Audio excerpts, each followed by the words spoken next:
corneal ulcer?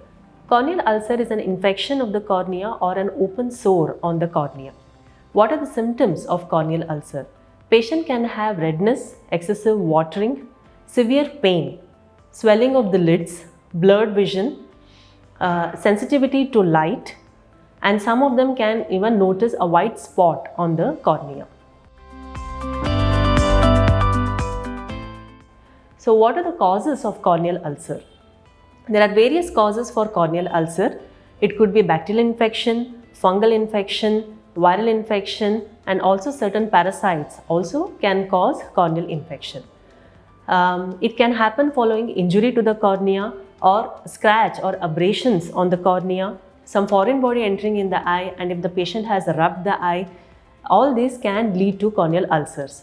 Even inadvertent use of certain medications like steroid drops following some scratch or abrasion on the cornea can also give rise to corneal ulcers. There are certain high-risk groups who are susceptible to corneal ulcers, like contact lens users due to overuse of the contact lens, contamination of the contact lens or the solution can end up with corneal ulcers.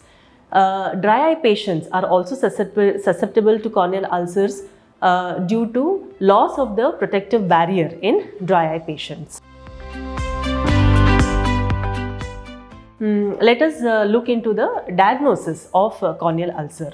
A thorough slit lamp examination will be done by your ophthalmologist to diagnose the corneal ulcer. Certain special tests like fluorescent staining will be done to look into the pattern of the corneal ulcer. Even tissue sampling will be done. A tissue will be taken from the ulcer site and sent to the lab to identify the organism causing the corneal ulcer. Next, coming to the treatment of corneal ulcer. Treatment of the corneal ulcer depends upon the cause of the corneal ulcer.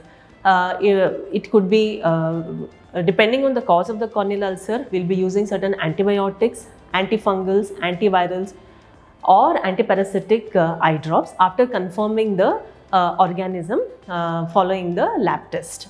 Early diagnosis and treatment of corneal ulcers will decide the outcome and prognosis of this condition. Thank you.